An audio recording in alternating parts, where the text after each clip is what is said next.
pour me putain azima Sébastien Yawede et Geneva pour moji bako alors nous bon nous wa titon mais la boy si c'est toi naï dada si c'est combat tout Nemi font et les chandeliers de la terre sont de terre Wachena bo mi ton le ton pour faire général mi ton le ton mais donc pas pour me c'est mi ton Bueno, no coja radio topate todo mi telero. Wani me mi casa. Bona ma ni me vi me si vi da le de da. Me si me tan de le mo pe o se vi do a lo pa yi e no tro ni. Le se ni le ni do. O su ji de ko ko si ji do ko. Na fongo no vi fonda gbenia le so fonda gbe lo kanji si a mechi toro beton to gbero kuro mi to ero to jire bro mechi kan ko le hobo mi me kai me lo ka tun ero mechi pere kon ite tu meton tonton e re ale do to mere fo ton ti ji on di do mechi we me ti khero kuda jar me khera kuda jar mi te pere era chen mi kakasia ena chen mi su kaka ko chika venerable donc comment sous autant en solide Nemi bon on fait gandi on revient ata go question merci pour ton boulot nous rien saisir assis à la somme et na ma bon ma pere mais quand ma ko et quand ça nous mon coton et c'est tout pas car na ma bien tout monde là j'ai senti et ça il c'est dimension de bien et quand on sort on rassurer fait une sorte de et quand il y a encore fait une toi encore et là c'est mon coton pas nous ou j'ai changé de la paix on va se finir tout radio tout passer quand on fait la tirer on venait mettre tirer à 44 pour nous faire à son pato beaucoup de noter Pronto tata que veni nous fit des wedding et ainsi de chanter la personne per raison au do pese do on natia on a lu ko video to veni FIFA latini et non il a mis do atoko market veni la chanter de la personne et la tienne merci kapu le sifa Famoui, bodo kuna ito konchumo molega wa kana izo konchumo molega wana enu do propos miton leone bo mi dogbenu wekezo ne obi dogbenu todo mitole do wiziza hosule ko jen konomi bo iraze hogbe e nyache hogbe wanyin hogbe e na zo modo propos miton menale mo FIFA dio iraze hogbe ne do nunu do propos miton fi bon on est Ghana tinu mais c'est doto yi todo tenje enache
Merci. Cette chanson m'endort dans mon âme profond. À mon coton, c'est les yo qui dit non terre pour vous prévenir moi non terre mi kaka soy au l'identité. Et la lumière intérieure m'a dit ceci. Lo aussi ça comme aussi ça dans l'on. Un atome d'hydrogène plus un atome d'oxygène donneront toujours de l'eau. Merci docteur, mais sous mes cotons, non mais. Et vous devez comprendre, cela doit être toujours ainsi. L'arbre qui est attaqué par le feu finira par devenir du charbon. Un bon mais sous mes rôles dans le métier, tiens les le bon et oh. Zoan khaya inde wan kaka fo jawe mi ato me dia kanje kana hozuma hozafi. Et au-delà du charbon, vous aurez de la cendre. C'est la loi qui dit ça. Lorsque vous comparez deux palmiers, l'un dans le bas-fond, l'autre dans le désert, vous saurez la différence par la couleur de leurs branches.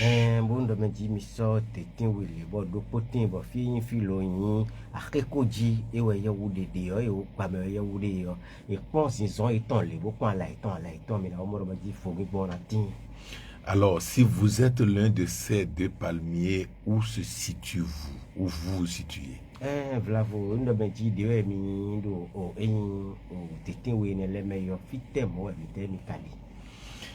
C'est une réponse propre à vous qui vous concerne, j'en ai pas besoin.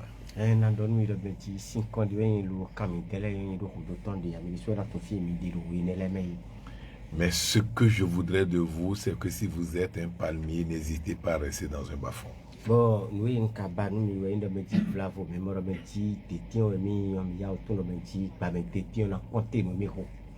Mais si vous étiez un dattier, laissez le bas-fond, allez vous mettre dans un désert.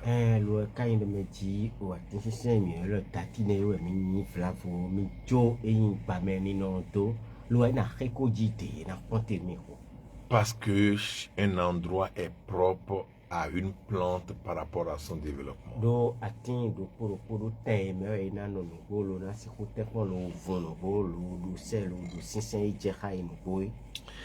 N'importe comment, à vous de tourner l'angle de votre viseur pour mieux comprendre mes propos.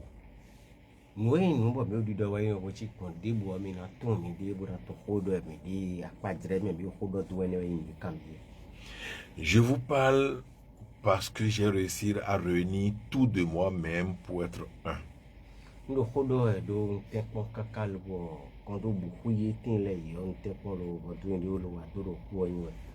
En moi ne se trouve plus de séparation. En moi se trouve un complet qui ne dit pas son nom. En moi se trouve cet amour qui couvre et qui embrasse tout.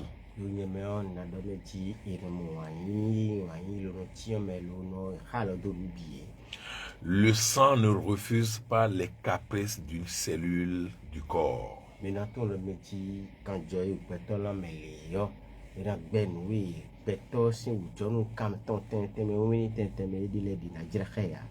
Parce que le sang est amour et puis amour, avec la couleur de l'amour que vous portez les Saint-Valentin, il ne refuse rien, il circule, il nourrit et il donne la vie.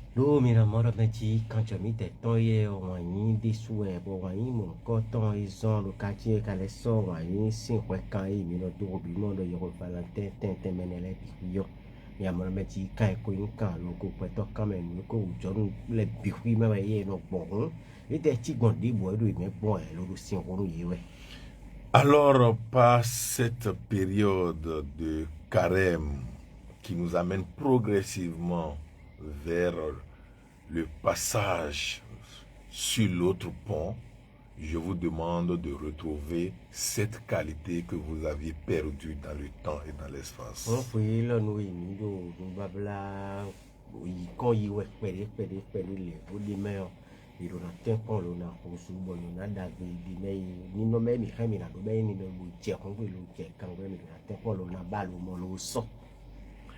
Cette qualité dont je parle, c'est juste de l'amour, mais pas de l'amour passionné, mais l'amour du tout.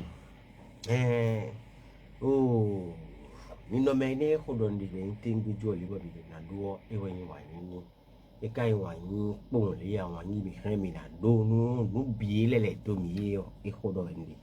Cet amour qui doit animer un chrétien à envoyer des pensées de paix à un vaudou.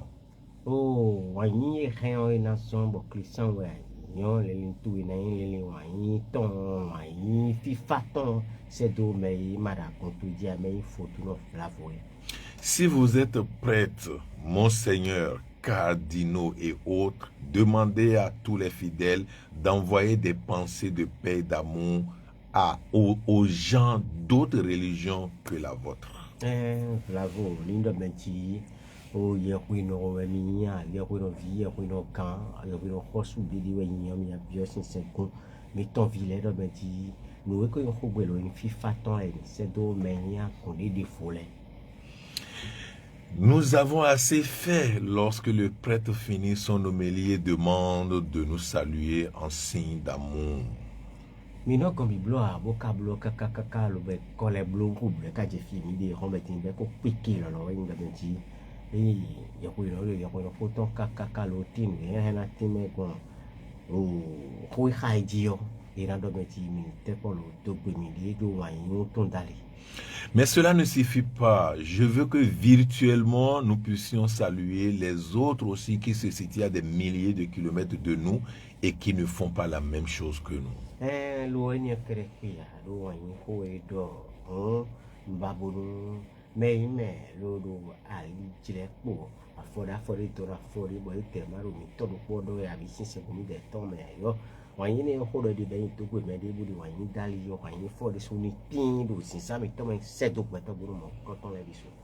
Entre qui est dans votre religion, l'amour que vous portez à quelqu'un qui est dans votre religion, et si vous arrivez à porter cet amour à quelqu'un d'autre qui n'est pas dans la même religion que vous, la nôtre a gagné de l'autre côté, c'est-à-dire du côté de celui qui ne porte pas le même habit que vous, sera beaucoup plus élevé.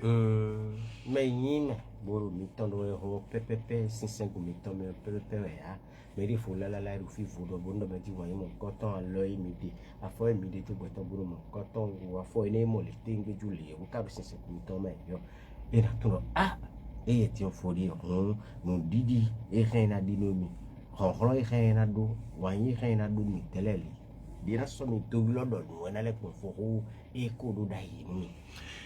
Je vous donne un secret. Si vous arrivez à le faire, vous allez mieux vous aimer et la vie va vous vénérer.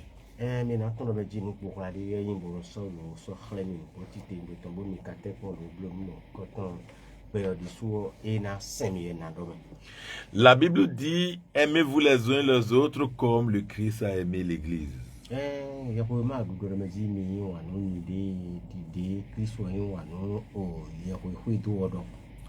Il suffit seulement d'enlever le voile sur un symbole qui est caché.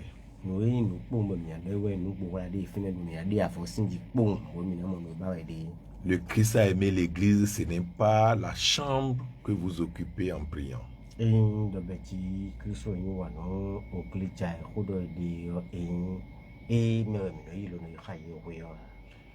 L'église dont parle Christ ici, c'est son propre temple, c'est-à-dire son corps.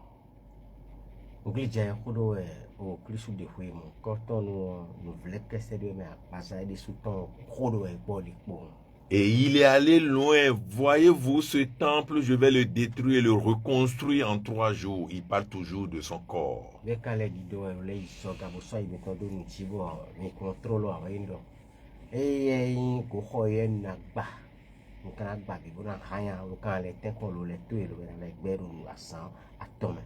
Alors je vous dis, cette reine qui prend possession de votre corps, tous ces désordres qui vous possèdent, détruisez-les et remettez-les en ordre.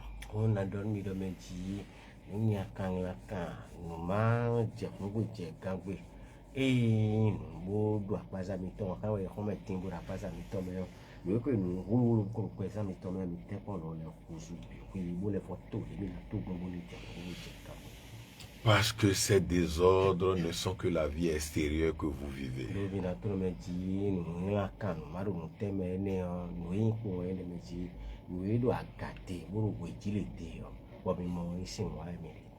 L'extérieur n'est que le reflet de l'intérieur.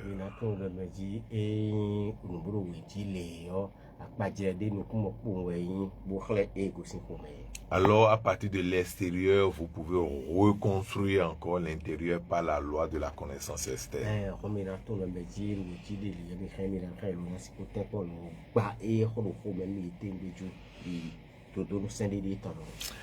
Je vais vous inviter à écouter Fa Tchetra Klebo acclamer Dieu pour ses enseignements du jour.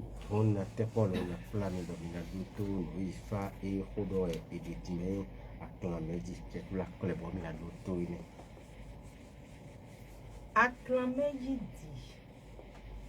quand j'étais ignorant, je vivais sous l'influence de concepts aussi vains que le racisme, le nationalisme ou des fraternités bourrées d'hypocrisie. Aujourd'hui, sans comprendre la source de ma métamorphose, je vois le monde entier en moi. Klameji edomeji romumi makonyo de yo. Numadin dede tin lubo enelewe we do emi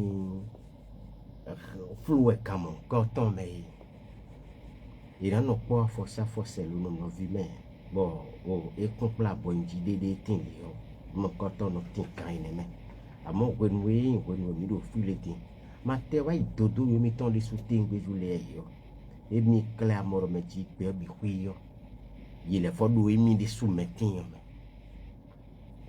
Il était une fois au temps jadis, Il était une fois au temps jadis, ciel était très proche de terre, et tous deux étaient de très bons amis. Oh, we di nou tin. Bon, ipon ti nou conscient. Kodo eye kuba mi de ton le pan bi kuyo. Yewile bi kuyo. I honton da ho. Son fond. Ils allaient à la cueillette, chassaient et mangeaient ensemble. Yewe inele ino son po. Lo ndo me di pe yan we ino yan pe yo. Ka ndo me di ina iba tin sin mi de ton yewe ino no po lo no iblo no koton. Les butins de la chasse ou de la cueillette étaient toujours partagés équitablement. Nous et moro gbe yan ite ton me we a bi gbe khlo me we ibo bai. Un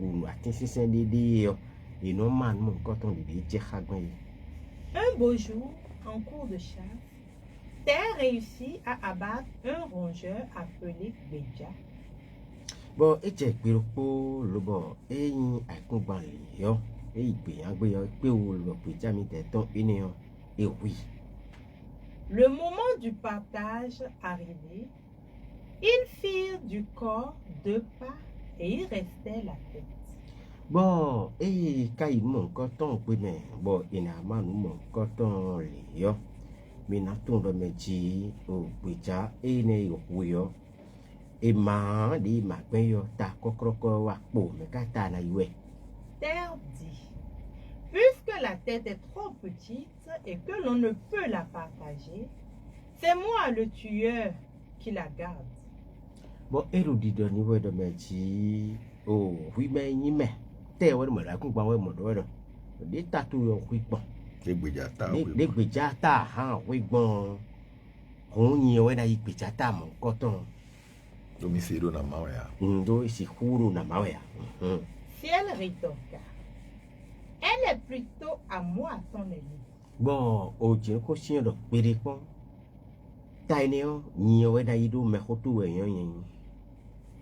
Une dispute s'engagea entre les 2 amis, et si elle préféra s'éloigner de son ami. When we do no nendo takba de tin bo do holo me kakayo.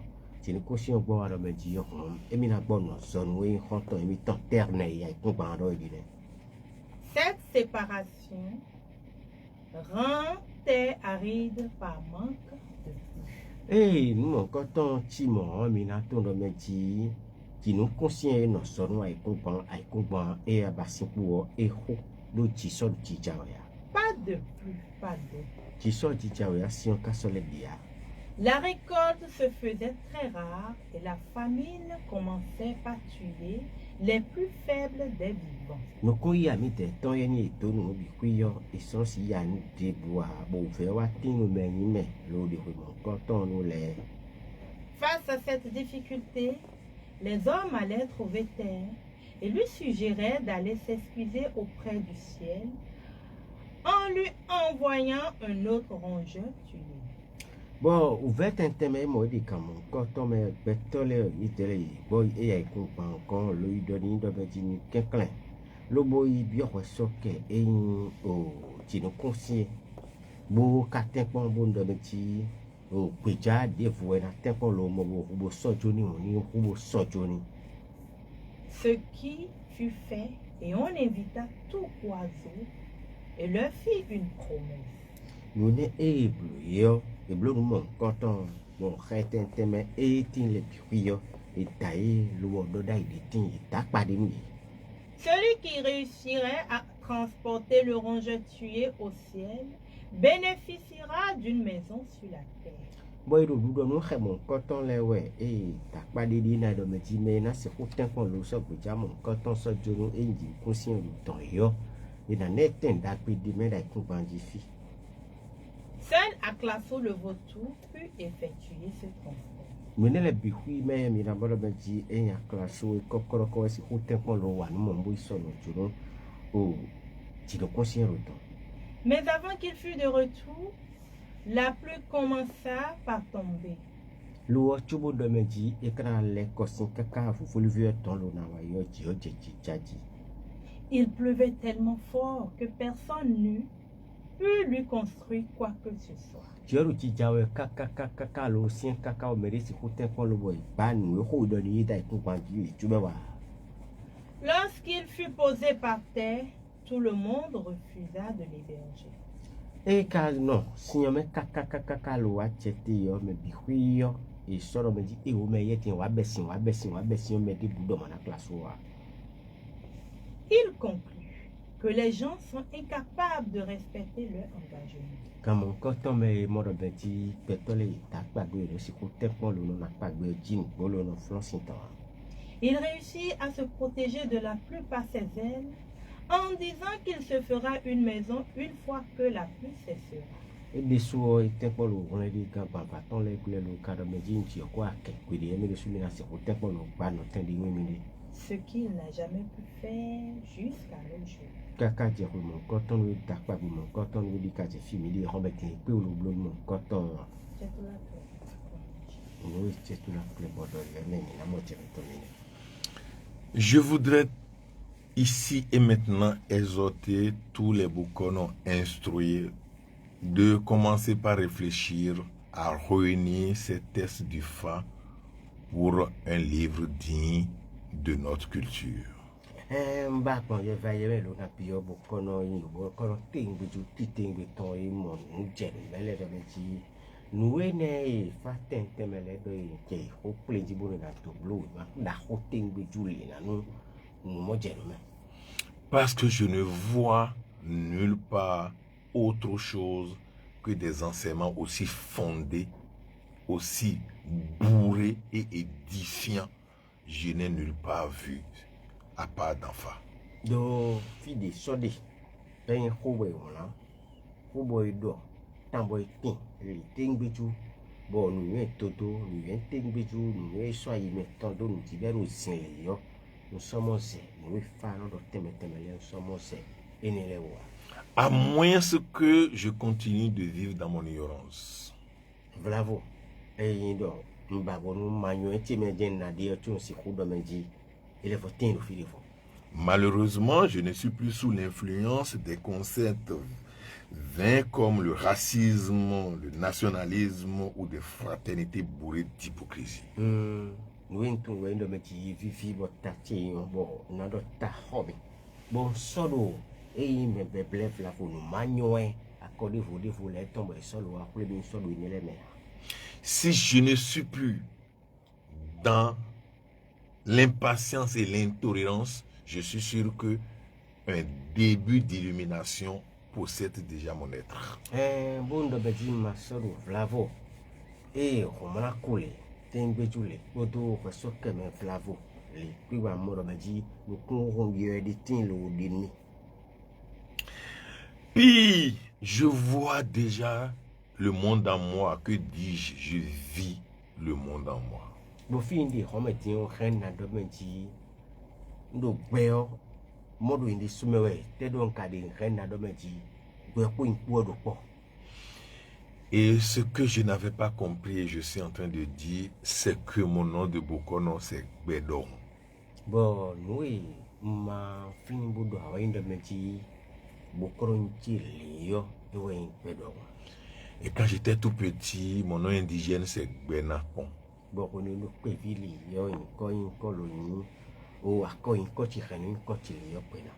Cela sous-entend que j'avais un lien étroit avec la grandeur de la vie elle-même.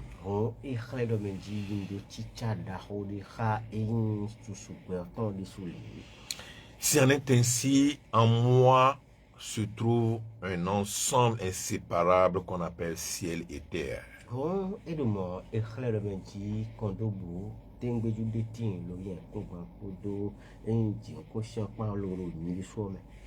En moi, le feu et l'eau ne sont pas séparés.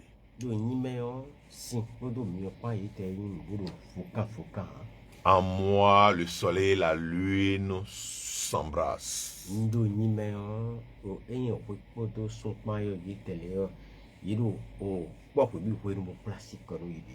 En moi, le sommeil et l'éveil mangent ensemble.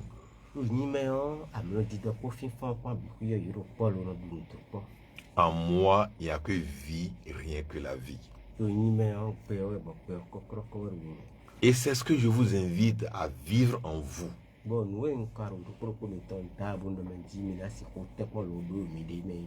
Parce que ce qui vous empêche de vivre cela ne peut qu'être votre ventre.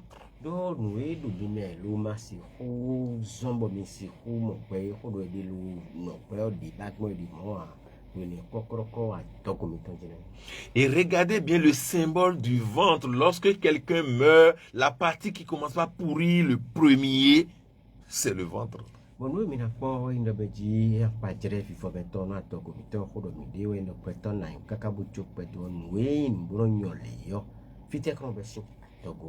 Cela sous-entend que votre ventre est la pire des illusions qui soient au niveau de votre organisme.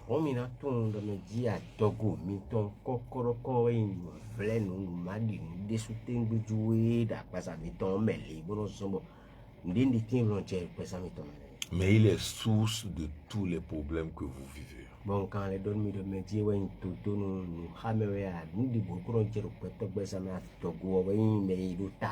Je pèse mes mots parce que ma famille s'appelle Adoro.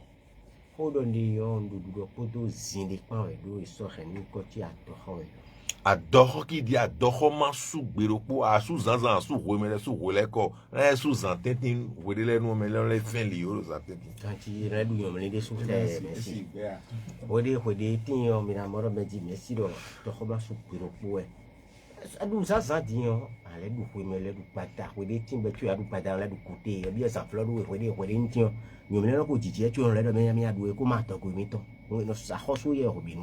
Et donc ce ventre qui réclame quelque chose de la nature dont il fait partie tout le temps, ce ventre est la source de tous les problèmes du monde.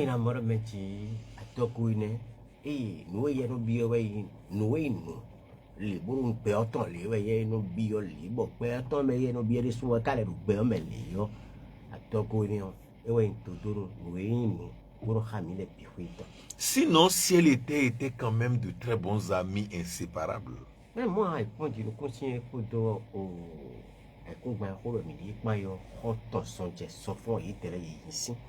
On pourrait même qu'ils sont même des jumeaux siamois.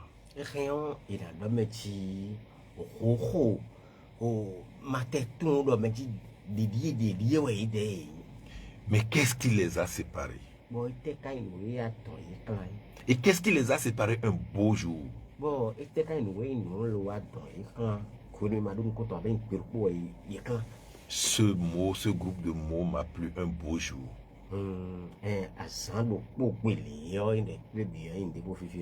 Un beau jour, tout le ciel tombera sur ta tête.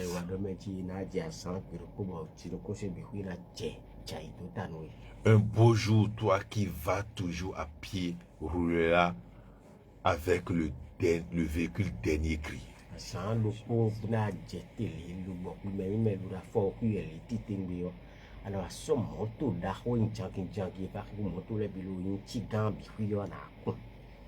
Un beau jour, toi qui dors, qui passe la nuit au bord de la voie, sera maître d'une range.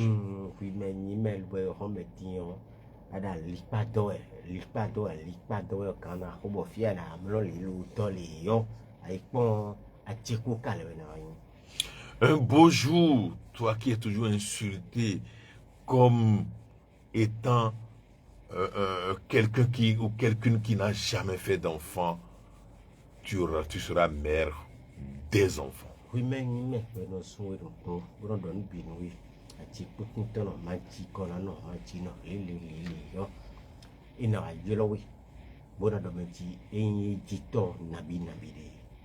Un beau jour, toi qui n'es jamais consulté dans la famille pour quoi que ce soit, aura le dernier mot pour l'avancement des travaux dans la même famille.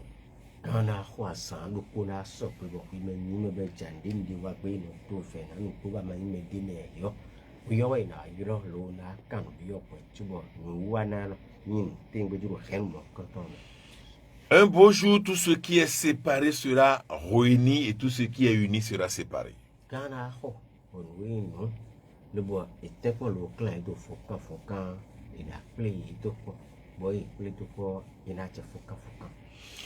Ici, ciel et terre se sont retrouvés dans cette séparation à cause seulement de la tête d'un rongeur.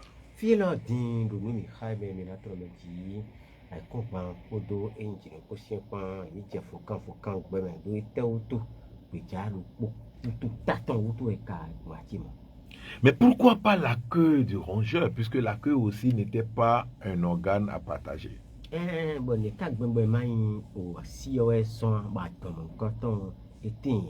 La tête. La tête. La partie de nous qui brille, qui illumine, ou la partie de nous qui possède les ampoules brillantes.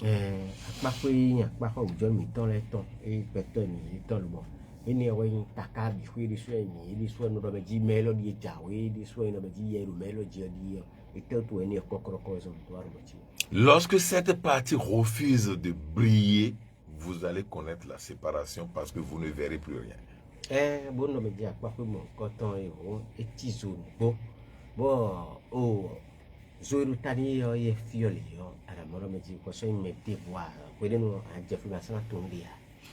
Cette partie qui est ta et qui t'a, si vous perdez ça, vous ne verrez plus rien parce que vous n'avez plus de la lumière.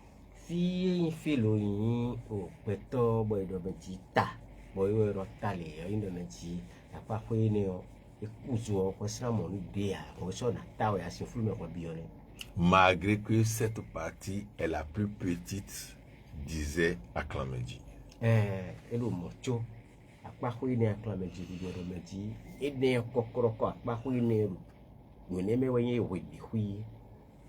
Et cette partie est la source de tous les problèmes, y compris lorsqu'on dépasse le ventre, ou c'est même elle qui pousse le ventre à créer tous les autres problèmes du monde.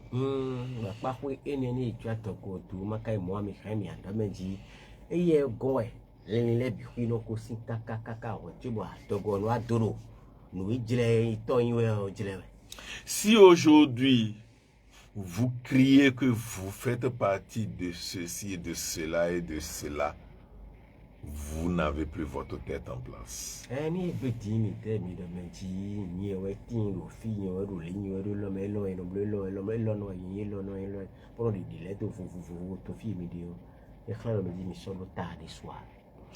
Parce que vous n'allez pas dire que vous allez au marché et pensez que vous allez payer chez quelqu'un de votre congrégation religieuse. nous do wendo mo do wendo me ji mi na do mi kwa khime ba khime mi khoi bile yo me sie mi na khondi yo me ne yo sisen ku mi tombe we di tan mi si de mo dia.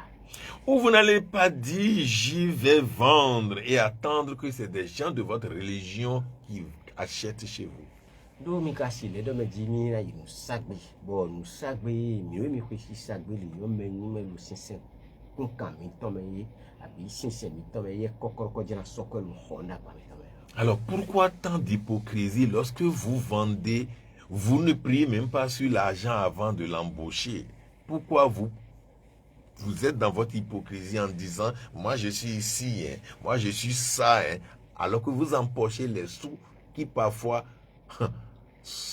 ont quitté même des boîtes qui renferment des déités.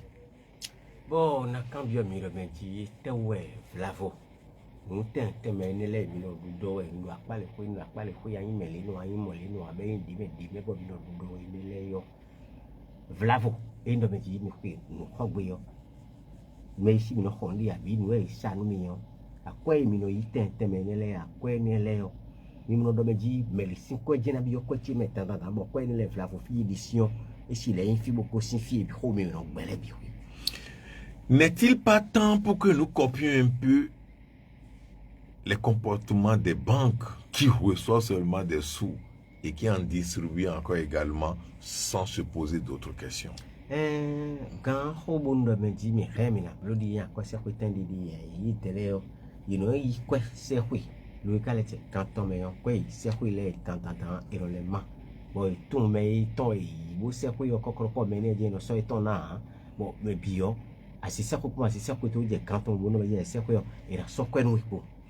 Pourquoi nous savons-nous véritablement que notre problème c'est le ventre et pourtant nous accrochons à des chemises de la religion?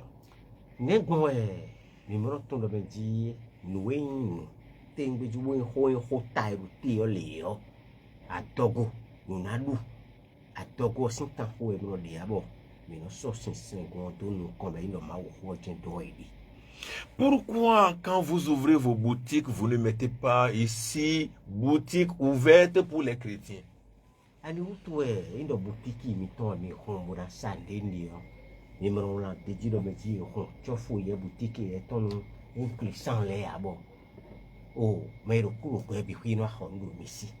Restaurant ouvert pour les musulmans, pourquoi vous ne le faites pas?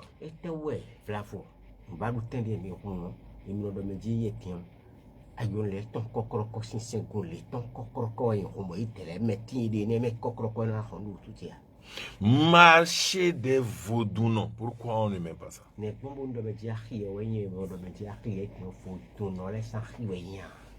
Allez vous promener un peu dans le marché d'Antokwa. Vous allez voir là-bas des gens qui vendent des ossements, ici d'autres choses, encore et encore. Et toutes ces choses forment une unité qui donne le nom marché.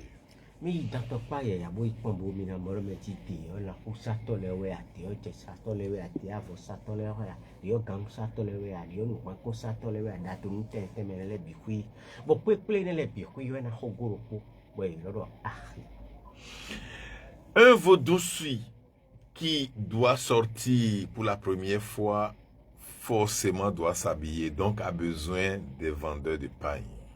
Il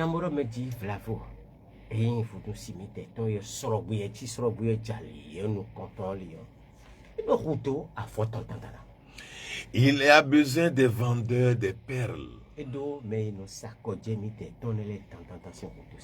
Il a besoin des vendeurs de moutons ou de chèvres. Parce que si son mari vaudou ne mange pas ou ne prend pas du sang, lui ne peut pas sortir.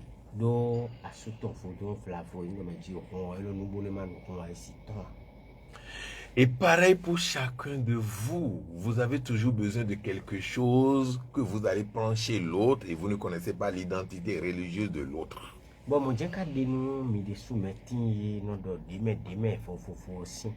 do mi do ko to ndi ton bo e do media si mi kara cambio media do eteno no ko chubu na do ko to no e ba mi di wa.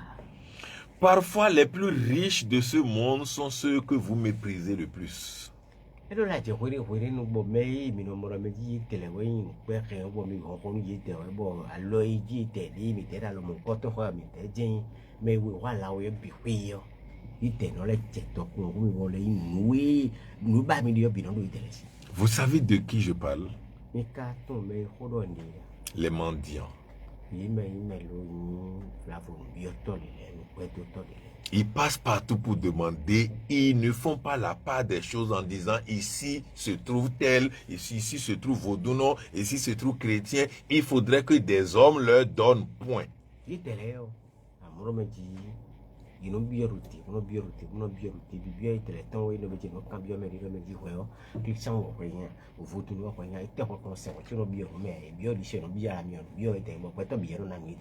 Et pour eux, la religion, c'est les hommes et non musulmans, chrétiens, vaudouisants. Non, pour eux, la religion, c'est les hommes, c'est le prochain.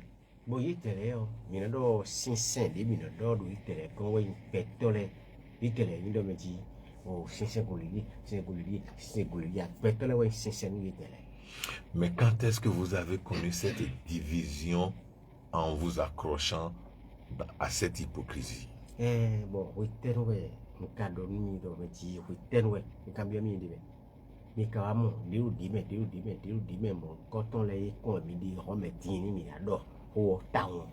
puisque vous êtes séparés pour rien du tout, tout arrive en vous et les épreuves se multiplient.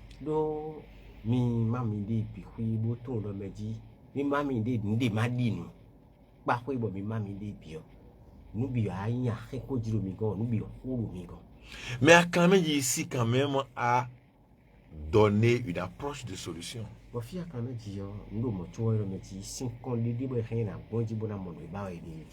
que la terre redevienne comme avant, au lieu de donner un rongeur, un gbedja séparé au ciel, il faut lui envoyer un gbedja complet.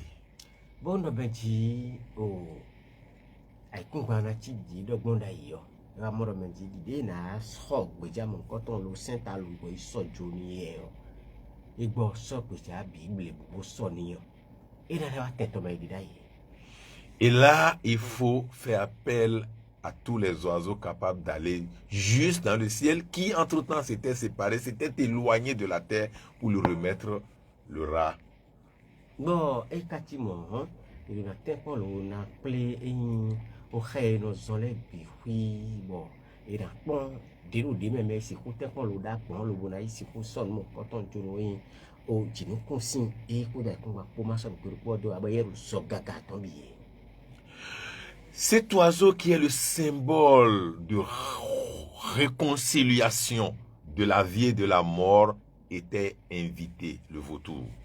Bon, et quand le mot coton, et y a pas de oh, et un peu coton, quoi, coton, puis comme coton, mais et y a place où. Savez-vous qu'il fait partie des rares animaux qui peut manger même des animaux morts par la rage ou des poisons, ceci, cela, sans jamais avoir de problème? Bon, nous bois quand il est les rien de coton poison et doit nous à tomber et doit aller boire rien à nous coton. Bon, nous quand voyez à mettons. Je suis le symbole de ce réconciliateur et je vous invite à retrouver cette unité, vous les ciels, vous qui avez connu déjà une séparation entre votre ciel et votre terre.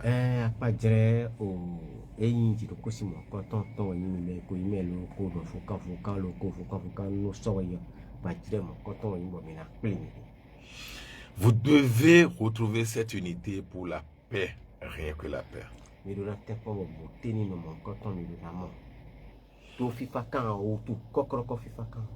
Je crois que je vais lancer à la volée mon idée. Le 20, nous avons commencé les cours hier, comme nous avons dit. Mais le 28 mai prochain, nous allons faire une conférence avec tout le peuple béninois. O didi ndobon bo ni baso me so yi kodo ni lo ni na to me ti so yin so lo yin no kwa so si asan ton ko aton no kwa ton go gbe ni yo ni ablo play da ho di ha e bénéfice. Nous allons les aider à retrouver l'unité perdue dont je venais de parler. Mais non, talo yi bo buteni no ine sin o buwe buwa bi buteni no wole wole ne tombuo ni na banu. Et une fois l'unité là retrouvée, ils peuvent utiliser même des sorciers pour réussir leur vie. Bon, il doit mentir, pour il doit buteni no ne imoli yo yi rien. Et à quoi ça c'est to. Bon, c'est pour nous pour aider ton bon ba et bon, il a nous pour aider là. Au lieu de toujours chanter leurs problèmes qui venaient des sorciers, ils vont utiliser désormais des sorciers comme des échelles pour monter vers le haut. Bon, oh, il m'a dit non so nous ramène ton tente me payer mais va si toi Dieu a si toi ne va pas son le ben ndi vla liandi voilà si les yi pour Alors si des sorciers m'entendent qu'ils aiguisent leurs âmes parce que quelque chose de fort se prépare. Bon de meti ne ya si toi mon coton les flavo et tout le millénaire te pas bon de TV toi et une canson pour nous te pour ya so te pas be là. Soit ils vont laisser des gens s'élever, grandir, réussir leur vie, soit je vais aider les gens à les utiliser pour grandir.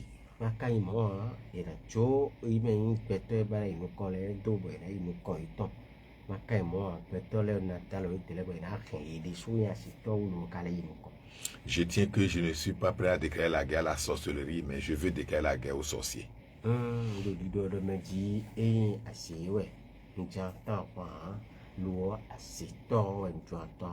Je préfère attaquer le mauvais que de vouloir parler du mauvais.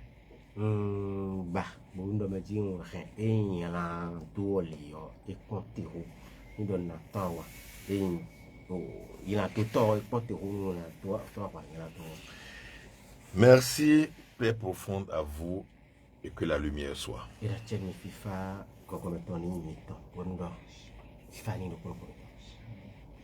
Ina chelmi kaka merci o tuwe beton renouer mi se ko mon coton we esin no mima ulo bo no mima ime o wado o kanton wa ti no kun sin kodo ai kun pa ko tentin ma ka wa no ye te ka le bo mo no kun je ile ko mbo o pe no po le bo ati o ko beton eyin mi so a o pe me mi de ipeti yo no mon coton e lo titio e besu titenge we yen lo jele e na sin ko ito ko no ko du ko jodo me lo bo novi we ya lo je kun so na mo ile kun pere o no ka ti gbon mo ne ka si fu de afogbon bo le no kun me no mo je no me de gbe me e tin lo ti no ku sin ko do e kun gba ko tin tin na si ko tin lo lo tin tin si Oh, dinuku supo e kuma po monukun je de gbe me gbe to le me voa do fa do je gbe to le o e wa ipam e wa mo ve tombo khele kholo sien yo ye tunde na ni tamelu mina bioro gbe to le ni mu no mo ve chubuno ni tame anu e mina bio po wene do debu do gbon awa tu e de ganjio nu ta tu e te jodo nu mede o gwo jena yin bo pi no vitu po na honle bo na zomo mina clan ani uma kan jodonia on tu ede yo ya na wa bo joto tu itondo e kan ho no ito so to tu ton de nu hu yi to e maka wa debo abodu ho ganji bo goin fi o na mi kon wa ho nu ton mo mi bo bi o mi de me bo ni ta me de bo ina chelmi pedira ka ho bi o ni sisi biton e sereme so mai o a raison de vie non plus clair. Donc, et mi kai o moto ko prongwe yo e iche ali plete mano khleo meno pura kwacheto o mo ba ho jo ari si ko ni mi ka bo ba mo lo ne mi si do wo ni lo ko na ko me toto maro panto fuye lo ene to mi apon mais to le cheto quand je yo no hay no perren mi tondo on le lo e to tu ko no ko no varia yo kan ko ko na kwasi wa ko fumo ko so kan ndo mi mamba o mi ko na bo ide kan le no fondo ide wo ba ma fondo ide wa bo ro ndi do fune ba mi so in mo ka volo do afọ mai ade on fo comment ni ai o mi ni do ai khate onu no a je finante yo na isuru bo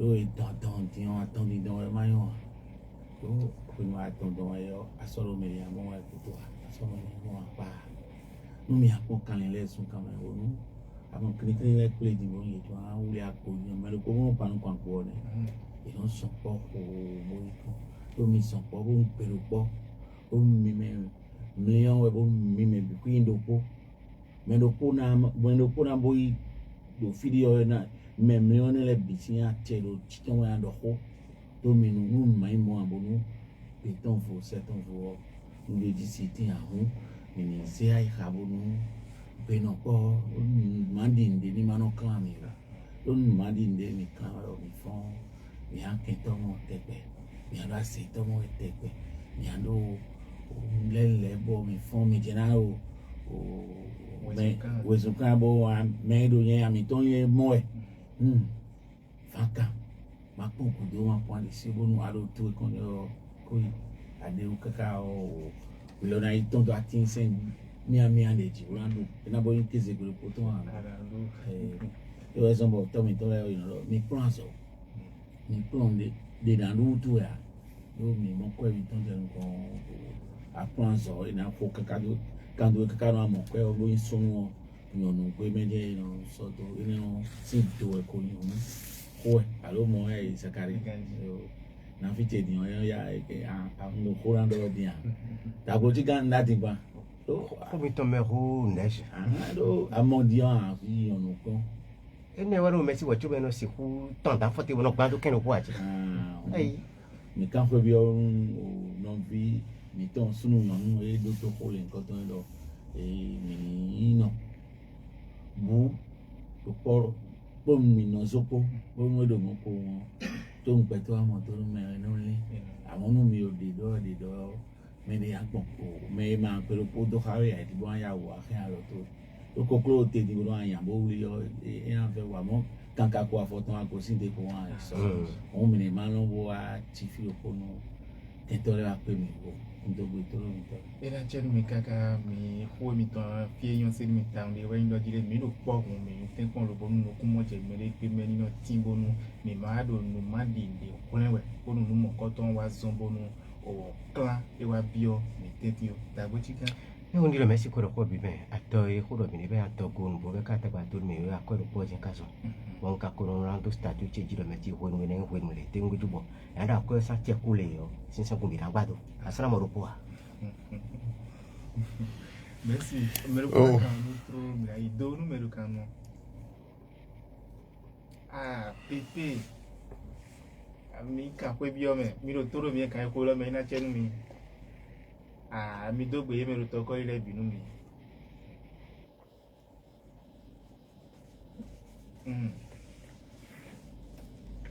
kan kwe bi yo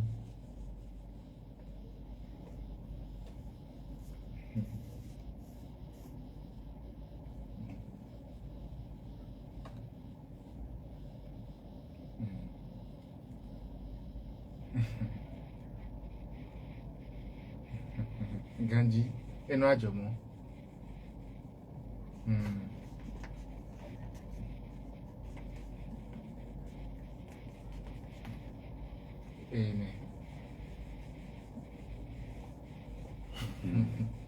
ouais eh o me ena chero mi kaka pete o mesi kame mi na don toro mi tole do no konina no azomeo ekporote mina iro alokan 97 07 82 70 alo 95 86 28 97 07 82 70 sodien do WhatsApp onwe mika TikTok mi wona bobo sa doho menamo nowe minozere jile au page Chandeur de la Paix ou Facebook mettons bon site web ou www.chandeurdelapaix.org Bon, mina do gbenu bokono ken kwe batremi bokono de no de. Mina do gbenu bokono ken home aklan o saro o DJ.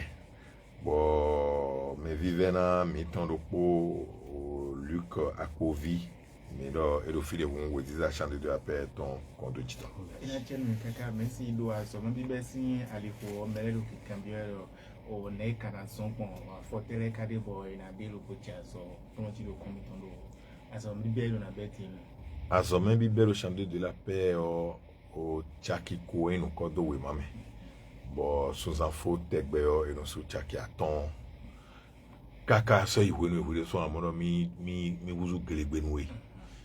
Do no ablo ko poko we aton eno honto gbode vonu me bo eno biome. Bon honto gbone ono zombo eno yin sunu. Yin sunu wa ko egotro yin sunu. Ablo ko aton yin sunu gelegbe nu. Ehwe aton gudo ho eme abiolo yo yin sunu gelegbe nu tengbeju. Tengbeju o sin kan eno aho ene ko so aton atron mi ton bo nde dogbe an dogbe. Nde do wo ko so ro o eno wuzu sunu mo koton me khokhole o ide weno na chaki aton so zan fifo bo kan bo no ko do ma me de ton chaki aton Ina chen mi kaka mi do mettre bobo sin alo kamba wa mina foko 87 07 82 70 alo 95 86 28 toro mi tore mi to konu mi kaka azima Sébastien ya wedu e wono mo idolo bo mi